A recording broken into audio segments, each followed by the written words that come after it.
Okay, fantasy. First day results. Barcelona predictably won over Benfica, and for some reason Pedri is the player of the game.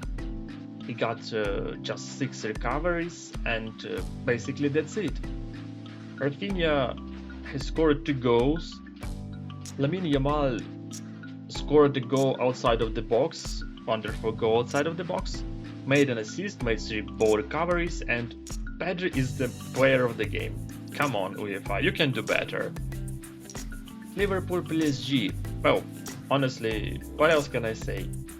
Just the only thing that I want to mention that Donnarumma was counted only 2 saves for some reason, and Alisson Becker 7 saves. I don't know how that counts in UEFA, but I don't think that's being completely honest, because that many ball savings that Donnarumma performed, it's really hard to just conclude into number 2.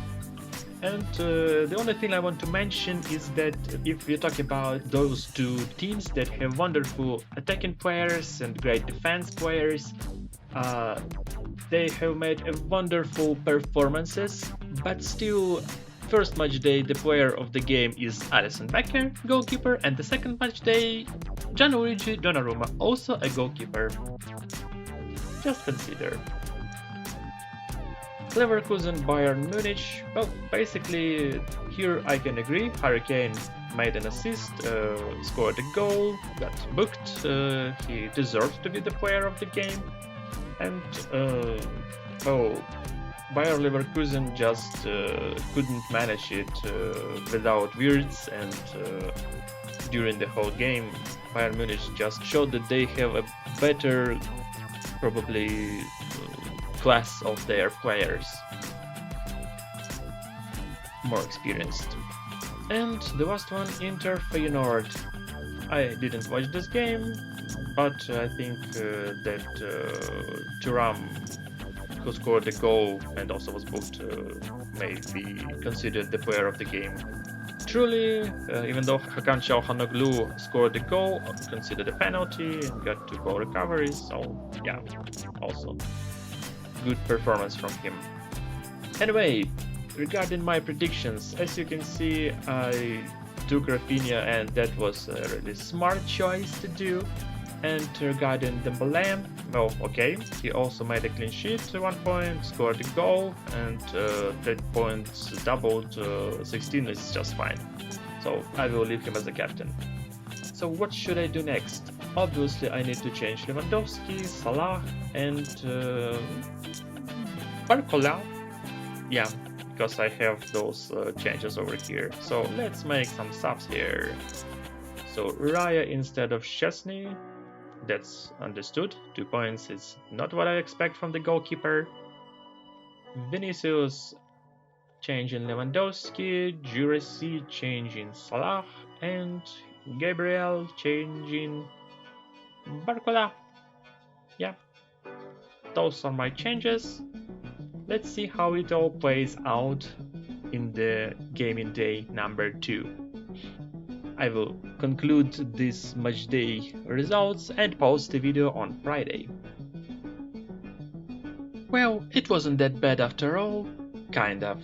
4 points more than the previous game day, and it feels so good to change Barcola with 3 points or Salah with 2 points and get 0 points for Vinicius. Incredible!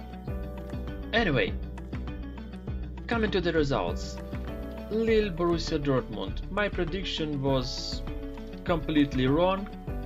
Borussia Dortmund advanced to the next round, and what I can say about the game itself, I have changed Emre Can, and he became the best player. Well, kudos to me. I mean, kudos to Emre Can for making a good game.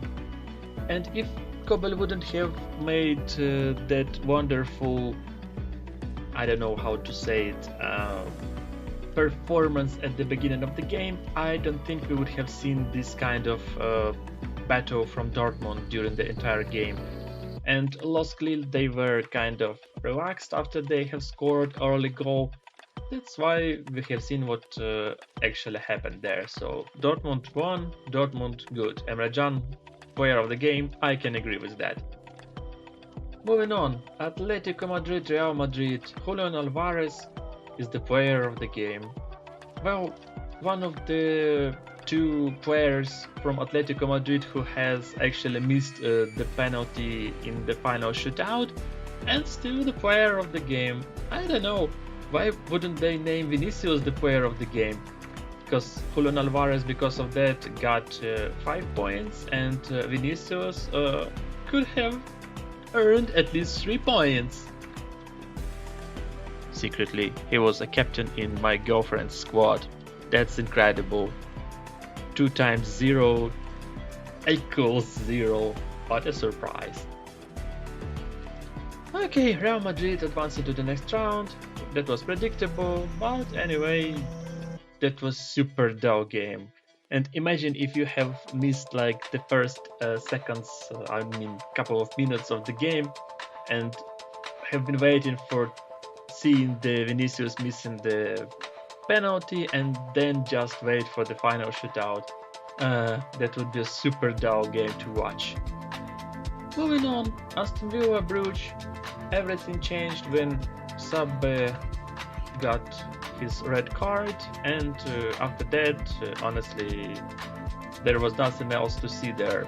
Aston Villa just made it, and Marco Asensio, he's still not in Real Madrid again, could have returned. 14 points, 2 scored goals, incredible sub in the halftime. Unai Emery, bravo. And also Emiliano Martinez got his again one more clean sheet. And the last game, Arsenal PSV. Of course, surprises from Arteta for putting in squad many players, not Saliba, so 0 points here as well. And how can you actually predict that Alexander Zinchenko will play and score 1 goal from outside of the box? So he got 8 points. It's very good for him. See how often he has played. That's great. How can you predict that? Simply impossible. And Sterling, the player of the game, also very many games he has played this season, and of course with Girona, missed the penalty. Well, you got the point.